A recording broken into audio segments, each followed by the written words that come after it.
الحمد لله نحمده ونستعينه ونستغفره ونعوذ بالله من شرور أنفسنا ومن سيئات أعمالنا من يهده الله فلا مضل له ومن يضلل فلا هادي له وأشهد أن لا إله إلا الله وحده لا شريك له وأشهد أن محمدا عبده ورسوله أما بعد فإن خير الحديث كتاب الله وخير الهدي هدي محمد صلى الله عليه وسلم وشر الأمور محدثاتها وكل محدثة بدعة وكل بدعة ضلالة وكل ضلالة في النار.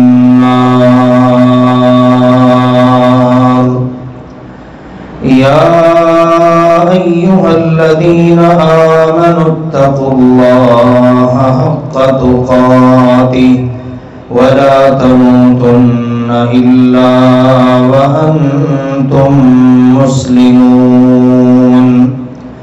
يا أيها الناس اتقوا ربكم الذي خلقكم من نفس واحدة وخلق منها زوجها وبث منهما رجالا كثيرا ونساء واتقوا الله الذي تساءلون به والأرحام إن الله كان عليكم رقيبا. يا أيها الذين آمنوا اتقوا الله وقولوا قولا سديدا يصلح لكم أعمالكم ويغفر لكم ذنوبكم ومن يطع الله ورسوله فقد فاز فوزا عظيما. أما بعد فأعوذ بالله من الشيطان الرجيم. بسم الله الرحمن الرحيم. وكم أهلكنا قبلهم من قرن هم أشد منهم بطشا فنقبوا في البلاد هل من محيص. إن في ذلك لذكرى لمن كان له قلب أو ألقى السمع وهو شهيد. ولقد خلقنا السماوات والأرض وما بينهما في 6 أيام وما مسنا من لغوب. فاصبر على ما يقولون وسبح بحمد ربك قبل طلوع الشمس وقبل الغروب ومن الليل فسبحه وأدبار السجود واستمع يوم ينادي المناد من مكان قريب يوم يسمعون الصيحة بالحق ذلك يوم الخروج إنا نحن نحيي ونميت وإلينا المصير يوم تشقق الأرض عنهم سراعا ذلك حشر علينا يسير نحن أعلم بما يقولون وما أنت عليهم بجبار فذكر بالقرآن من يخاف وعيد. وقال سبحانه وتعالى وضرب الله مثلا قرية كانت آمنة مطمئنة يأتيها رزقها رغدا من كل مكان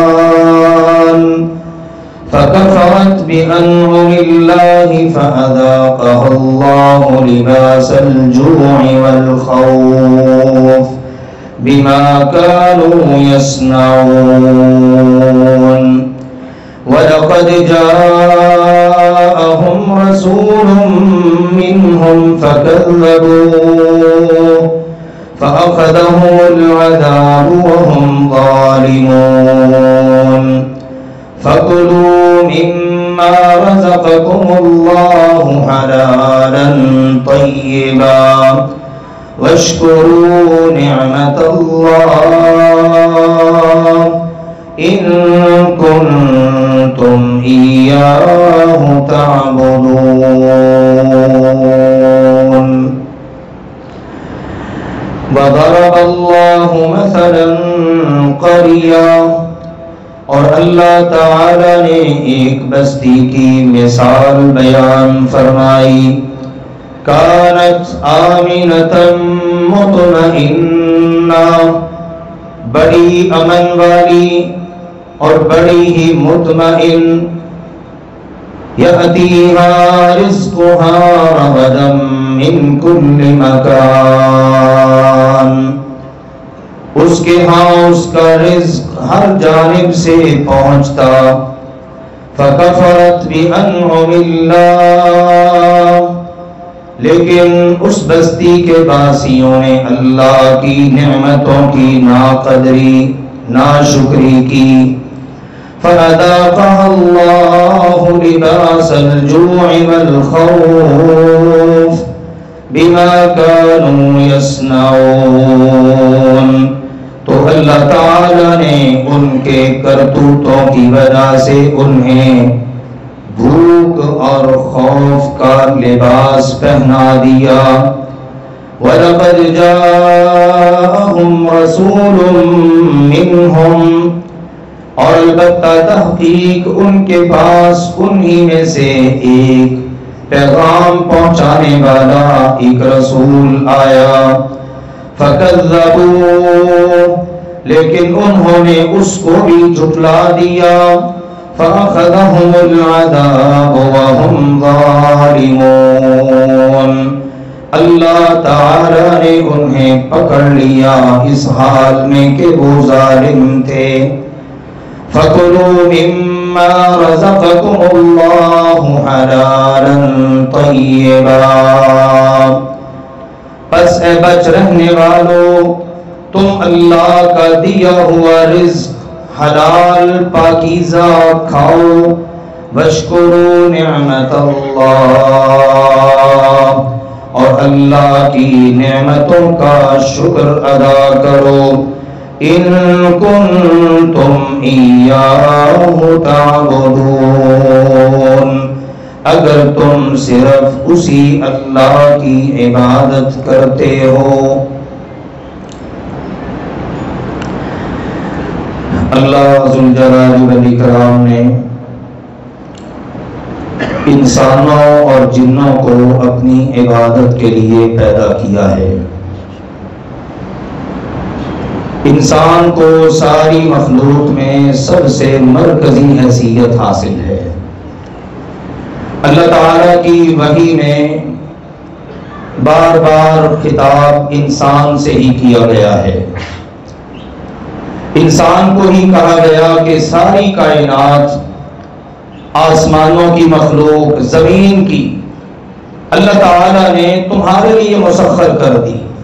أَلَمْ تَرَوْا أَنَّ اللَّهَ سَخَّرَ لَكُم مَّا فِي السَّمَاوَاتِ وَمَا فِي الْأَرْضِ، کیا تم نے کبھی غور نہیں کیا آسمانوں میں جو کچھ ہے، زمین میں جو کچھ ہے، وہ سارے کا سارا اللہ نے تمہارے لیے مسخر کر دیا، تمہارے لیے اس سب کی ڈیوٹی لگ گئی۔ تو انسان کو ساری مخلوق میں مرکزی حیثیت حاصل ہے۔ اگر یہ اللہ سبحانہ و تعالی کے اپنے آپ کو پیدا کرنے کے حوالے سے اپنی ذمہ داری کو ادا کرے، یعنی اللہ کی عبادت کرے، ہر انسان سوچے کہ اللہ نے مجھے کس لیے پیدا کیا ہے۔ مسلمان کے پاس اس کا جواب موجود ہے، اللہ نے مجھے اپنی عبادت کے لیے پیدا کیا ہے۔ اب عبادت کیا ہے؟ انسان کوئی بات بولے، کوئی کام کرے، کوئی کام کرنے کا ارادہ کرے، سب کے پیچھے نیت یہ ہو اللہ راضی ہو جائے۔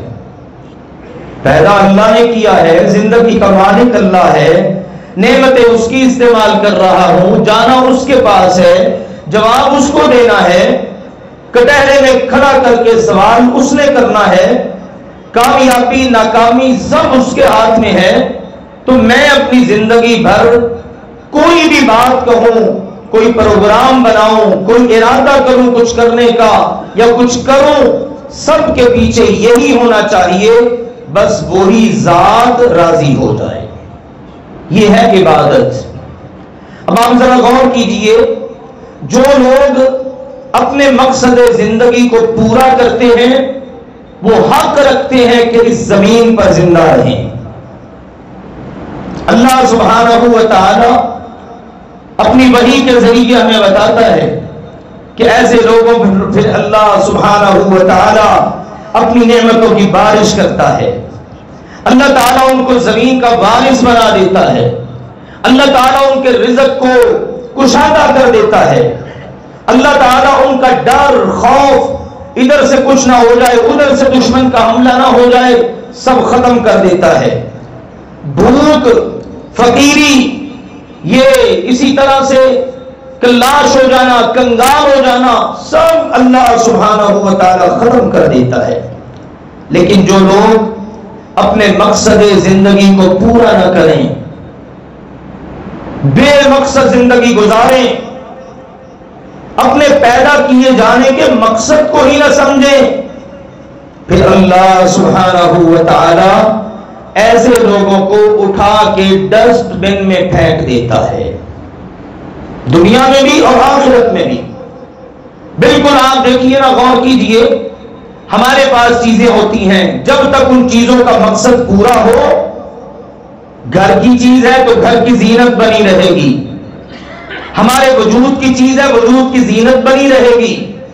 جب وہ چیز اپنا مقصد پورا نہ کرے، ہم اٹھا کے اس کو پھینک دیتے ہیں۔ قلم تب تک یہ جیب کی زینت بنا رہتا ہے جب تک یہ لکھتا ہے، جب یہ لکھنا بند کر دے تو اس کا مقصد ختم ہو گیا، اب یہ بے مقصد ہو گیا ہے، ہم اٹھا کے اس کو پھینک دیتے ہیں۔ دیگر چیزوں پر بھی غور کر لیجئے، اللہ سبحانہ و تعالی ہمیں یہی بات سمجھاتا ہے کہ تم بے مقصد چیز کو برداشت نہیں کرتے۔ اللہ سبحانہ و تعالی اتنا عظیم و برتر، اس نے انسان کو کسی مقصد کے لیے پیدا کیا ہے۔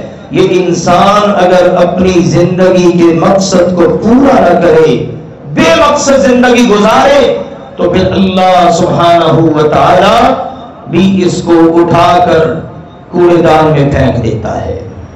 اور وہ کیا ہے؟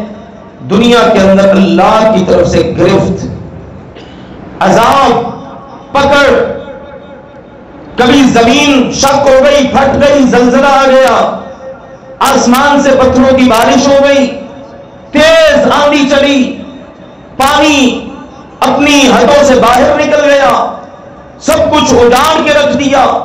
اللہ سبحانہ و تعالیٰ پھر یوں پکڑ کرتا ہے۔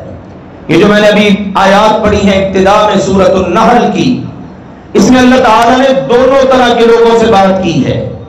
ایک وہ لوگ جو اللہ کے عذاب کی لپیٹ میں آ گئے، کیوں آئے سبب بھی بیان ہوا، اور پھر اس کے بعد ان لوگوں کی بات ہے جو زندہ رہ گئے۔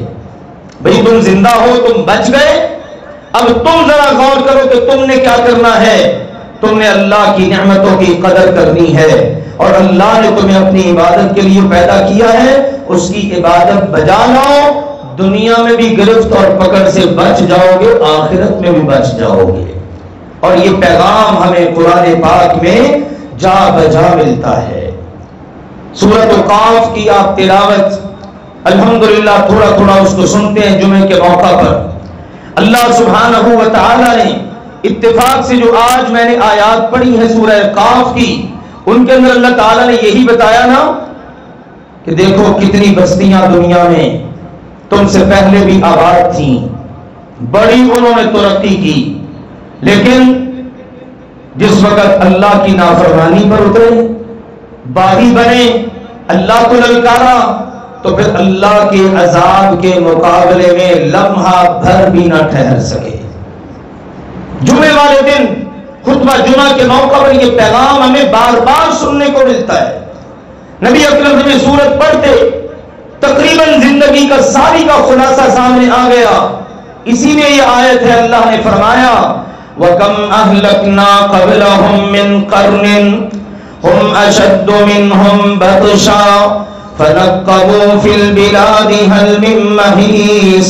کتنی بستیاں زمین پر آباد، بڑے عالی شان قسم کے مکانات بنائے، دنیاوی لحاظ سے بڑی ترقیاں کی، لیکن جس وقت اللہ کی نافرمانی اور بغاوت کی راہ پر چلے کہ اپنے مقصد زندگی کو ہی فراموش کر دیا، بھلا دیا، بے مقصد ہو گئے۔ اب بے مقصد چیز اللہ تعالیٰ نے فرمایا بڑے طاقتور ہیں، دنیاوی لحاظ سے بڑی ترقی ہے، شہروں کے اندر نقب لگائی انہوں نے، یعنی ان کا آنا جانا تھا، لیکن دیکھو حل من محیص، کیا کوئی بچانے والا یا کیا ان کا باقی رہنے والا کوئی نشان تمہیں نظر آتا ہے؟ قوم عاد، قوم سمود، قوم لوط، فرعون اور آل فرعون، یہ سب پر غور کیجئے، اور اب تک کی دنیا کے اندر بسنے والی اقوام جن کو ہم تاریخ میں پڑھتے ہیں لیکن ان کا نام و نشان نہیں۔ اسی لیے اللہ نے یہاں پر توجہ دلائی، فرمائیے تاریخ انسانیت پر جب تم نظر دوڑاؤ گے بڑی اقوام کا ذکر ملے گا، نام و نشان مٹ گیا، یہ عذاب آیا، یہ عذاب آیا، انہوں نے یہ نافرمانی کی، اللہ کا یہ عذاب آیا۔ اس سب کے پیچھے سبق ہے، لیکن کن کے لیے؟ یہ ذرا غور کیجئے، یہ سبق میرے اور آپ کے لیے ہے۔ فرمایا ان فی ذلک لذکری لمن کان لہ قلب او القی السمع وهو شہید۔ یقیناً اس میں نصیحت ہے، اس میں پیغام ہے، اس میں سبق ہے، اس میں درس عبرت ہے ان لوگوں کے لیے جو دل رکھتے ہیں۔ یہ باتیں سنیں گے، پڑھیں گے، دل پر اثر ہوگا، یہ مراد ہے۔ وگرنہ دل تو حیوانات کے بھی ہوتے ہیں، انسانوں کے بھی ہوتے ہیں، سخت دل ہیں، جو مرضی پڑھ لیں، جو مرضی دیکھ لیں، جو مرضی سن لیں، اثر ہی نہیں۔ اللہ ان سے مخاطب ہے، لمن کان لہ قلب، جن کے سینوں میں دل دھڑک رہے ہیں اور دلوں پر اثر ہوتا ہے۔ جب اس قسم کے بیانات سنتے پڑھتے ہیں کہ فلاں قوم اتنی ترقی کی لیکن ساتھ ساتھ نافرمانی بغاوت کا رستہ اختیار کیا، تو اللہ نے انہیں نشان عبرت بنا دیا۔ یہ جب سنتا ہے، پڑھتا ہے، دیکھتا ہے حالات کو، تو پھر دل پر اثر ہوتا ہے۔ اب کیا ہے؟ او القی السمع وهو شہید، پوری طرح حاضر رہ کر، توجہ کر کے، کان لگا کے اللہ کی باتوں کو سنتا ہے، اللہ کے فرامین پر نظر دوڑاتا ہے اور اللہ سوال کرتا ہے، پوچھتا ہے. فرمایا وَكَمْ أَهْلَكْنَا مِنْ قَرْيَةٍ بَطِرَتْ مَعِيشَتَهَا فَتِلْكَ مَسَاكِنُهُمْ لَمْ تُسْكَنْ مِنْ بَعْدِهِمْ. اللہ نے فرمایا کتنی بستیاں زمین میں، ان بستیوں کے باسی بڑی انہوں نے ترقی کی، معیشت ان کی بڑی مضبوط. بَطِرَتْ مَعِيشَتَهَا، معاشی طور پر انہوں نے بڑا عروج پایا، بڑی بلندیوں کو چھوا. لیکن فرمایا اللہ تعالیٰ نے یہ دنیا میں ترقی کرنا، عالی شان مکان بنا لینا، اپنی معیشت کو مضبوط کر لینا، بس دنیا کے لحاظ سے ترقی کر کے سمجھنا ہم بڑے مضبوط ہیں، ہمیں کس نے پوچھنا ہے، ہمیں کون پوچھ سکتا ہے. اللہ نے فرمایا پھر پوچھنے والے نے جب پوچھا تو منظر یہ بنا فَتِلْكَ مَسَاكِنُهُمْ لم تسکن من بعدهم الا قلیلا. پھر یہ دیکھو اب ان کے مسکن موجود ہیں، ان کے گھر، ان کی بستیاں، ان کا نام موجود ہے، لیکن وہ مکی وہاں پر نظر نہیں آتے.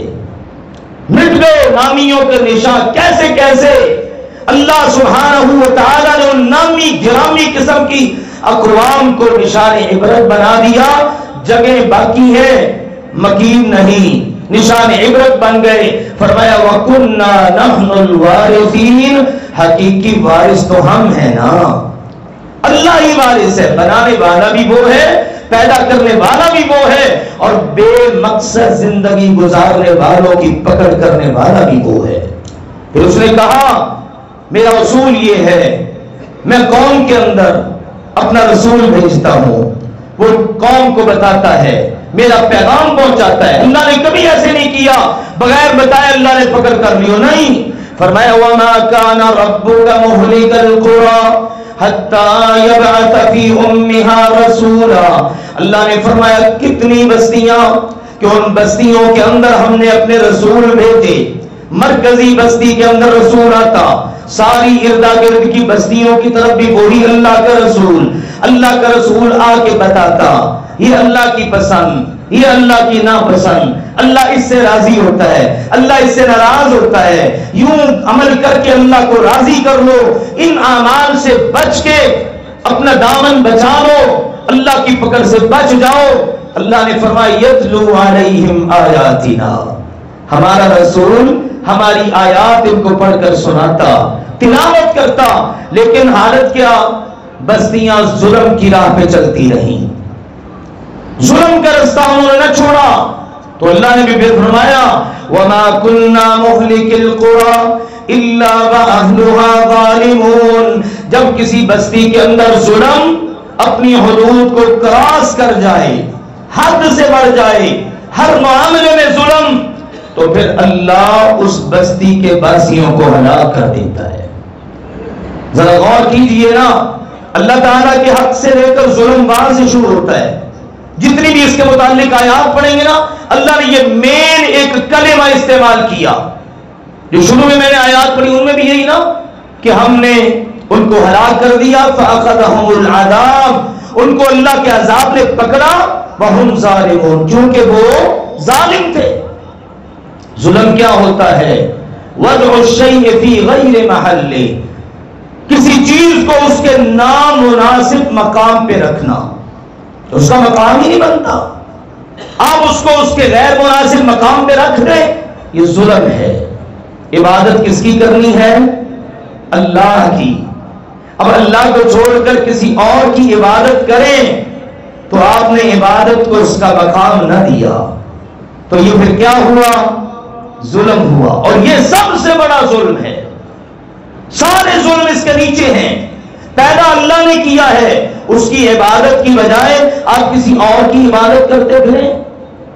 اللہ تعالیٰ کو یہ والا ظلم برداشت نہیں، اور اس نے اپنے کلام پاک کے ذریعے پیغام دے دیا.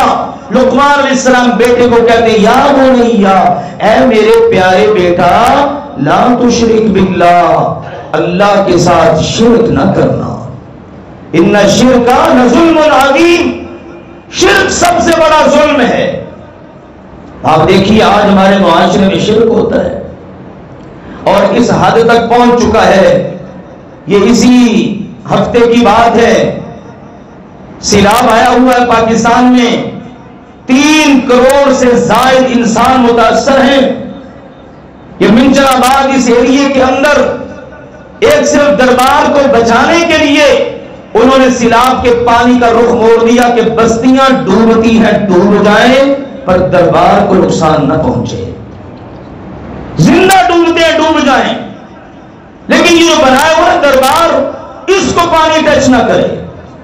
آپ اندازہ کریں، اللہ تعالیٰ فرماتا ہے قرآن پاک میں کہ مجھ سے نہیں ڈرتے بلکہ جن کو میرا شریک بنا رکھا ہوتا ہے ان سے بہت زیادہ ڈرتے ہیں۔ حالانکہ اللہ کا حق ہے کہ اللہ سے ڈرا جائے، اللہ کا خوف دل کے اندر ہو۔ مسجدیں بہہ گئیں، لوگوں کی املاک بہہ گئیں، لوگ بہہ گئے، ایسی ایسی تاریخ ہے کہ ناقابل بیان ہے۔ ان علاقوں میں جانے کا موقع ملا، آپ احباب نے الحمدللہ تعاون پیش کیا، ہم لے کر گئے، وہاں پر لوگوں کی خدمت کا موقع ملا، حالات آنکھوں سے دیکھنے کا موقع ملا۔ ہر علاقے کی اپنی اپنی داستان ہے، کن کن داستانوں کو بندہ ذکر کرے۔ قرآن مجھے اور آپ کو جھنجھوڑتا ہے کہ جب ظلم کی راہ پر کوئی قوم چلتی ہے نا تو پھر اللہ پکڑ کرتا ہے۔ اب دیکھو نا، شرک جیسا گناہ ہمارے پورے ملک میں جگہ جگہ پایا جاتا ہے اور اس کو شرک سمجھا ہی نہیں جاتا۔ اگلی بات پر ذرا غور کیجئے، اطاعت فرما برداری کرنی ہے تو اللہ نے قرآن میں بتایا صرف میرا رسول ہے، وَمَا أَرْسَلْنَا مِن رَّسُولٍ إِلَّا لِيُطَاعَ بِإِذْنِ اللَّهِ۔ اللہ نے کہا میں رسول بھیجتا صرف اس لیے ہوں لوگ اس کی بات مانیں، وہ جو کہے وہ کریں۔ اس نے کہا یہ کرو کریں، یہ کرو کریں، اور قرآن میں کہا اللہ نے مَا آتَاكُمُ الرَّسُولُ فَخُذُوهُ وَمَا نَهَاكُمْ عَنْهُ فَانْتَهُوا وَاتَّقُوا اللَّهَ۔ اللہ نے فرمایا لوگو میرا رسول تمہیں جو دے دے اس کو لے لو، جو حکم کرے بجا لاؤ، جس سے روک دے رک جاؤ، اللہ سے ڈرتے رہو۔ ان اللہ شدید العقاب، اگر تم نے میرے رسول کی نافرمانی کی نا تو یاد رکھنا پھر اللہ بڑی سخت سزا دینے والا ہے۔ اب ہم نے رسول کو رسول تو مانا، ان کے ساتھ محبت کا دعویٰ بھی کیا، ان پر جان قربان کرنے کے نعرے بھی لگائے، لیکن ذرا سوچئے جو انہوں نے کہا اس کے مطابق کتنا عمل کیا۔ تو یہ ساری چیزیں ظلم کے زمرے میں آتی ہیں۔ صرف یہ نہیں ہم سمجھے نہیں کہ میرا مال کسی نے ہتھیا لیا اور نہیں مجھ پر بڑا ظلم ہو گیا۔ ظلم کا دائرہ بڑا وسیع ہے۔ یہ اللہ کے رسول کی اطاعت و فرما برداری نہ کرنا، اپنی منمانیاں کرنا، اپنی مرضی کی زندگی گزارنا، کلمہ ان کا پڑھنا، مرضی اپنی کرنا، یہ بھی ظلم ہے۔ قرآن پاک نے اس کو بھی ظلم کے زمرے میں شمار کیا۔ پھر باقی اعمال کی طرف آپ نظر دوڑا لیں۔ آج والدین کے ساتھ اولاد کو شکوہ، اولاد کو والدین کے ساتھ شکوہ، نافرمانیاں، کبیرہ گناہ ہے ماں باپ کی نافرمانی۔ جادو دیکھ لیجیے آپ کہ جس کے مرتکب کو کافر کہا گیا ہے، سارا کچھ ہو رہا ہے اس معاشرے میں۔ پھر باقی کے اعمال تو ہم آئے روز مشاہدہ کرتے ہیں نا، ہمیں ان کا سامنا کر رہے ہیں، کم تولنا، کم ماپنا، مالی طور پر خیانتیں، بددیانتیاں، اور آپ دیکھ لیجئے کس قدر عروج کو یہ کام پہنچا ہوا ہے۔ ایک طرف اللہ کا عذاب ہے اور جن ایریوں میں عذاب آیا ہوا ہے، اللہ میری توبہ، وہاں سے یہ تصاویر، یہ ویڈیو، یہ خبریں آ رہی ہیں، وڈیرا اپنی پراٹو، اپنی پجیرو لے کے آتا ہے اور سیلاب متاثرین کے لیے جمع ہوا مال اپنی پراٹو میں بھر رہا ہے، سمجھتا ہے کہ اس کے اوپر میرا حق ہے۔ تو جب اس قدر کوئی قوم اللہ تعالیٰ معاف فرمائے، نہ ڈر اور بے باک ہو جائے، تو پھر اللہ کے یہ وعدے پورے ہوتے ہیں۔ اللہ کہتا ہے جس بستی کے باسی ظلم کرنے والے بن جائیں پھر ہم ان کی پکڑ کرتے ہیں، پھر ہم ان کو کی گرفت کرتے ہیں۔ آپ دیکھ لیجیے حکمران ادھر سیلاب اور ادھر ان کو آپس کی لڑائیوں سے فرصت نہیں۔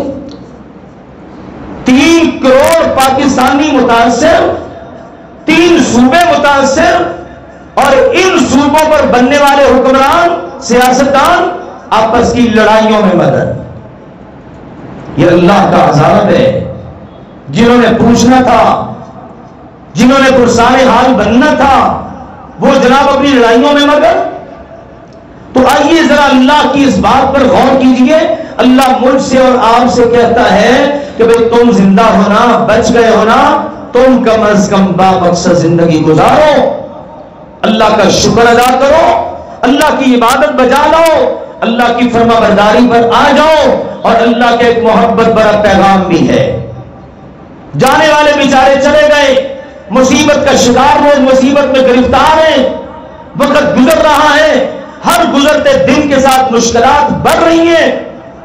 آپ اندازہ کیجئے جن کے گھر نہ رہے، جن کی گزر اوقات نہ رہی، سب کچھ بہہ گیا.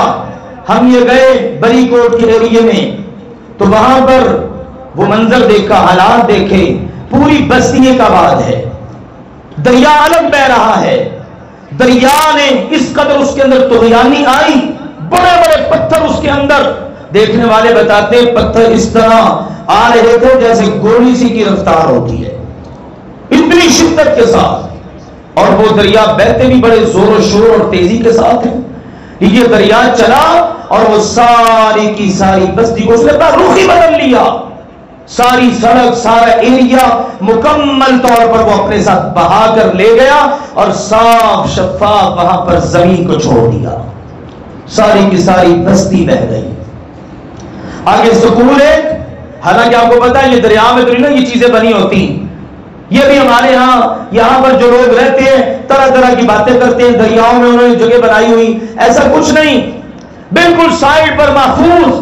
لیکن بات یہ ہے یہ دریا بھی کس کے حکم سے چلتے ہیں؟ اللہ کے حکم سے. اس دریا نے اپنا رستہ ہی بدل لیا. چلو دریا چلتا ہے، اتنے بلند و بالا پلوں کا کیا قصور ہے؟ لیکن وہ دریا کا پانی پلوں سے ٹکرایا اور پلوں تک کو بہا کے لے گیا. راستے منقطع، بعض راستے ایسے 15-20 دن گزرنے کے باوجود بھی وہ راستے صحیح نہ ہو سکے اور وہ آبادی بیچاری ایک عجیب مشکل اور آزمائش ہے. سکول ہے، پانی گزرا، نیچے کی ساری منزل وہ نیچے کہیں رہ گئی. اب اوپر صرف اوپر والی منزل کی صرف چھت موجود ہے. آپ اندازہ کر لیجئے کتنا خوفناک یہ اللہ کا عذاب ہے. اللہ سبحانہ و تعالی مجھے اور آپ کو کہتا ہے تم زندہ ہو، سلامت ہو، بچے ہوئے ہو، آزمائش نہیں آئی، ٹھیک ہے، اللہ کا شکر ادا کرو اور اللہ کا شکر ادا کر کے اس کی عبادت پر لگ جاؤ. وَاشْكُرُوا لِلَّهِ إِن كُنتُمْ إِيَّاهُ تَعْبُدُونَ. اگر تم اللہ کی عبادت کرو، اگر تم اپنے مقصد زندگی کو پورا کرو، اللہ کا شکر ادا کرو، تو پھر اللہ کے ایک محبت بڑا پیغام بھی سن لو. مَا يَفْعَلُ اللَّهُ بِعَذَابِكُمْ إِن شَكَرْتُمْ وَآمَنْتُمْ. اگر تم شکر ادا کرو اور ایمان والے بن کر مان کر زندگی گزارو، اللہ کی مان رہے ہو، رسول پاک کی مان رہے ہو، اللہ کے فرمانبردار بنے ہوئے ہو، تو اللہ پوچھتا ہے ما یفعل اللہ بعذابکم، اللہ نے تمہیں عذاب دے کے کیا کرنا ہے؟ واہ میرے اللہ، کاش ہم انسان مسلمان تیرے اس محبت بڑے پیغام کو سمجھ سکے. ہر شخص کے لیے ہے. میں اور آپ ذرا اس اللہ کے فرمان پر غور تو کریں. اللہ نے کیا کرنا ہے تمہیں عذاب دے کر؟ تمہیں مالی طور پر تنگ کر کے، تمہارا کاروبار بند کر کے، تمہارے بچوں بچیوں کے رشتے نہیں ہو رہے، تمہارے اوپر غم چھائے ہوئے ہیں، تم مشکلات میں پھنسے ہوئے ہو، تم ٹینشنوں کے مارے ہوئے ہو، تمہیں یہ مصیبت ہے، وہ مصیبت ہے، زندگی ہے.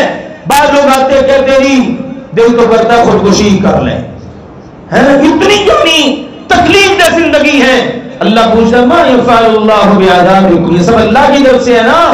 اللہ نے کیا کرنا ہے تمہیں عذاب دے کر؟ ان شکرتم وآمنتم، اگر تم شکر گزار بن جاؤ اور مومن بن جاؤ. تم شکر کر کے ایمان والے بن کے دیکھو تو صحیح، اللہ آئے ہوئے عذابوں کا رخ موڑ دے گا. تو آؤ میرے عزیزوں، ہمارا بھی امتحان ہے، یہ دنیا دار امتحان ہے، صرف انسلاف زدگان کا نہیں، ان مصیبت میں پھنسے ہوئے لوگوں کا نہیں، میرا اور آپ کا بھی امتحان ہے. ہم کہاں کھڑے ہیں؟ کیا ہم اپنے مقصد زندگی کو پورا کر رہے ہیں؟ ہم اللہ کی عبادت پر ہیں، ہم اس کے شکر گزار ہیں، ہم اس کی مان رہے ہیں؟ اگر مان رہے ہیں تو پھر بے فکر ہو کر امن اطمینان سے زندگی گزاریے، اور اگر ایسا نہیں ہے تو پھر فکر کیجئے ان کی پکڑ اس انداز کی، ہماری پکڑ نہ جانے کس انداز کی۔ راستہ بس ایک ہی ہے، گناہوں پر توبہ استغفار کر کے اللہ کے شکر گزار فرما بردار بندے بن کے جیے، انشاءاللہ دنیا بھی بہتر ہوگی، آخرت بھی۔ یہ اللہ کا بھی وعدہ ہے، اس کے رسول کا بھی۔ اللہ سمجھنے اور عمل کرنے کی توفیق عطا فرمائے۔ وآخر دعوانا ان الحمدللہ رب العالمین۔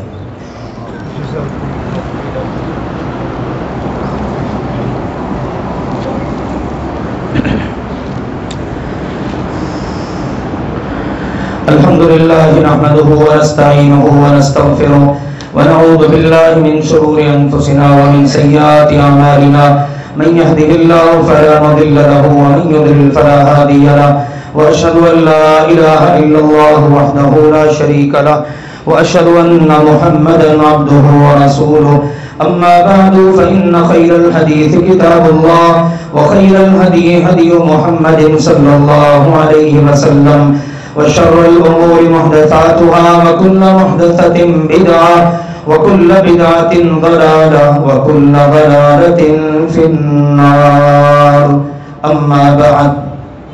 دو باتیں انتہائی اختصار سے عرض کرنی ہے۔ ایک بات تو یہ ہے، نبی اکرم صلی اللہ علیہ وآلہ وسلم کو اللہ تعالیٰ نے اپنا آخری نبی اور رسول بنا کر مبعوث فرمایا، خاتم النبیین، ایسا نبی کہ جن کے بعد آج تک نہ کوئی نبی رسول آیا نہ قیامت تک آئے گا۔ اب اللہ کے آخری نبی اور رسول ہیں۔ ہمارے لیے یہ اعزاز کی بات ہے کہ ہم اس آخری نبی کی امت ہیں۔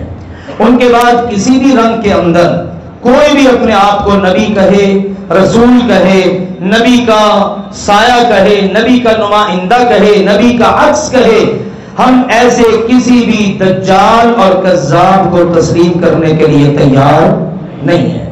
قادیانیوں کو اس ملک کے اندر کافر اور غیر مسلم قرار دیا گیا، یہ اسلام کے مطابق ہے، کیونکہ مسلمان وہ ہے، مومن وہ ہے جو محمد الرسول اللہ صلی اللہ علیہ وسلم کو اللہ تعالیٰ کا آخری نبی اور رسول تسلیم کرے۔ کیونکہ آپ نے کہا بھئی اب میرے بعد قیامت ہی ہے، قیامت تک کوئی نبی رسول نہیں ہے، یہ ایمان کی بات ہے۔ اب جو ایمان رکھتا ہے وہ مومن ہے، جو نہیں رکھتا وہ کافر ہے۔ جو ایمان رکھتا ہے وہ مسلم ہے، جو نہیں رکھتا وہ غیر مسلم ہے۔ بھئی اگر تم نے مومن بننا ہے، مسلم بننا ہے تو اس عقیدے کو قبول کر لو۔ بہرحال اللہ کے دشمنوں کی بڑی خوفناک قسم کی سازشیں ہوتی ہیں، عقیدوں سے کھیلنا، ایمان سے کھیلنا۔ اپنے ایمان کو مضبوط رکھیے۔ دیکھیے محمد مصطفیٰ صلی اللہ علیہ وسلم جیسا کائنات میں آج تک نہ کوئی آیا نہ قیامت تک آئے گا۔ ان جیسے خوبصورت، خوبصیرت، با کمال، اتنی عظیم الشان شخصیت، ان کا امتی ہونا اس سے بڑے اعزاز کی بات اور کیا ہو سکتی ہے۔ کبھی بھی یہ اعزاز، یہ ایمان کی دولت، یہ دشمن شیطان چھیننے نہ پائے، اس سے کھیلنے نہ پائے۔ بہرحال یہ مسلمہ عقیدہ ہے، اور اسی عقیدے کی روشنی کے اندر اس عقیدے کے جتنے مخالف ہیں ختم نبوت کے، وہ سارے کے سارے غیر مسلم قرار پاتے ہیں۔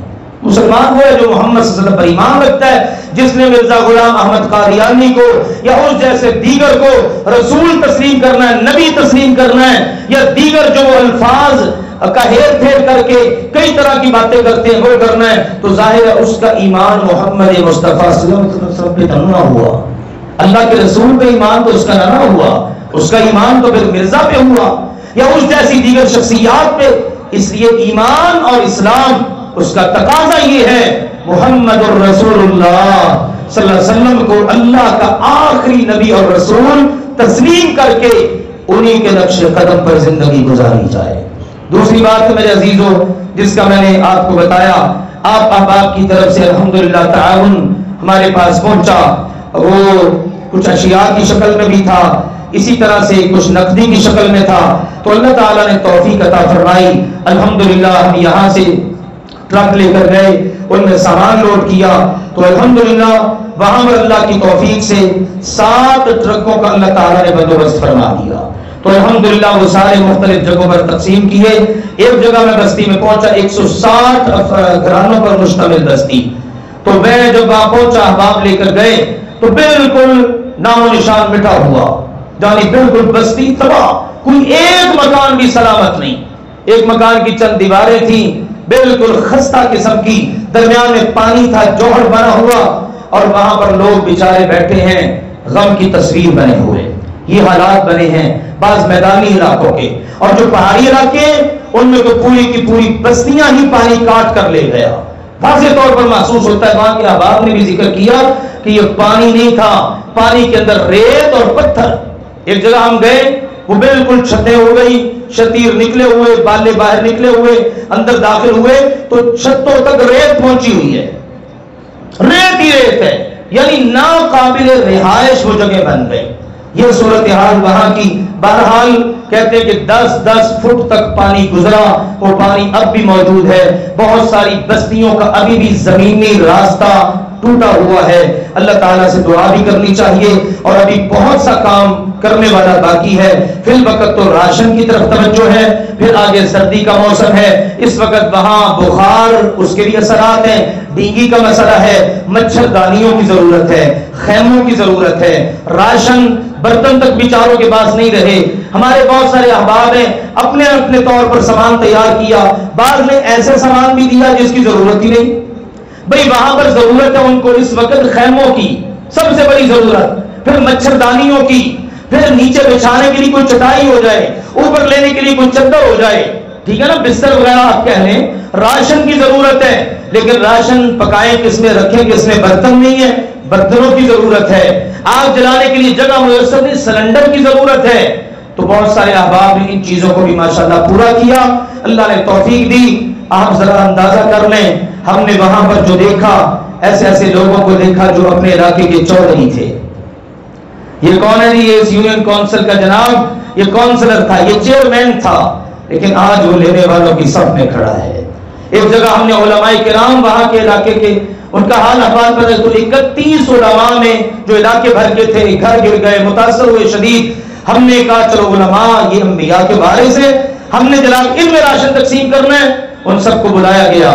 بعد میں ایک عالم دین میرے پاس آئے تو میں نے کہا آپ ذرا اپنا تعارف تو کروائیں. کہنے لگے یہاں پاکستان میں جامعہ سلفیہ میں پڑھا، پھر مدینہ منورہ پڑھ کے آیا ہوں اور اب یہاں پڑھا رہا ہوں، لیکن آج راشن لینے والوں کی لائن میں لگا ہوا ہوں. تو میرے عزیزوں، یہ وہ چیزیں جو میں نے اپنی آنکھوں سے دیکھی، میرے ساتھ پیش آئیں. بہرحال صورتحال بڑی ہی ہولناک قسم کی ہے. یہ تو 2 میں نے آپ کے سامنے چیزیں ذکر کی ہیں. جو دنیاوی لحاظ سے بلندیوں پر تھے وہ بھی نیچے آ گئے، دینی لحاظ سے عروج پر تھے وہ بھی بیچارے معاشی طور پر تنگیوں میں آ گئے. تو انشاءاللہ میں آپ کو توجہ دلا دیتا ہوں، آپ ماشاءاللہ کرتے رہتے ہیں، تو اپنے اس تعاون کے سلسلے کو بھی جاری رکھیے. اور ضرورت ہے اب اگلا پروگرام انشاءاللہ یہ ہے کہ ان لوگوں کے گھروں کو اس انداز میں تعمیر کر دیا جائے تاکہ یہ بیچارے وہاں پر اپنی رہائش رکھ سکیں. ٹھیک ہے، خواتین بچے بیچاروں نے رشتہ داروں کے یہاں بھجوا دیے، وہ آگے بیچارے کمزور، ان کے یہاں راشن نہیں ہے. یعنی ایک عجیب قسم کی نا وہ تکلیف دہ اور المناک قسم کی داستان ہے. ایک بزرگ بیٹھے ہوئے تھے اپنے گھر پر، گھر گرا ہوا سارا، ٹھیک ہے نا، چھت بھی جگہ جگہ سے ٹوٹی پڑی ہے، اور اوپر وہ ایک چارپائی بچھا کے بیٹھے، آنکھیں اندر کو ہے، دیکھ کے آ گئے، خیمہ لگا ہوا ہے. پوچھا تو نہ ہاں میں جواب نہ نہ میں جواب.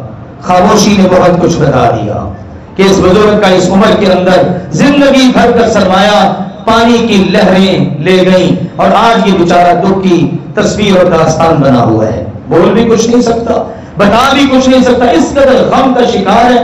تو بہرحال انشاءاللہ العزیز ابھی تو مرحلہ ہے ان کو یہ چیزیں مہیا کرنے کا، اگلا مرحلہ ہے انشاءاللہ تعالیٰ ان کی بحالی کا، اس پر بھی کام اللہ کی توفیق کے ساتھ جاری ہے. ایک گھر 2 کمروں پر مشتمل اور ساتھ میں کچن اور باتھ، یہ کچا مکان، یہ جو ایریے ہیں یہ پاترات کا ایریا ہے، بری کوٹ ہے، گبرال ہے، یعنی یہ صبح سے آگے کا پوری کی پوری پٹی. تو وہ ایک مکان کی تعمیر پر 5 لاکھ روپیہ خرچ آ رہا ہے. ہم اپنے گھر بھی الحمدللہ بڑی محنت سے تعمیر کرتے ہیں. اس طرح کسی کو اگر چھت دیں گے انشاءاللہ اللہ سبحانہ و تعالیٰ اس کی بدولت نہ جانے ہمارے لیے کتنی آسانیاں پیدا کرے گا. انشاءاللہ گھروں کی تعمیر اور اللہ کے گھروں کی تعمیر بھی اس وقت کی اشد ضرورت ہے. مساجد بھی وہاں کی جامع مسجد بہ گئی. بزرگوں نے بتایا یہاں جامع مسجد تھی پوری, لوگ نماز پڑھتے جمعہ پڑھتے, وہ پانی کے اندر بہ گئی. انشاءاللہ مسجدیں بھی اللہ کی توفیق سے تعمیر کریں گے, کیونکہ جو مسجد بناتا ہے اللہ اس کا گھر جنت میں بناتا ہے. اللہ ہمیں توفیق دے اور ہم سے کام لے لے.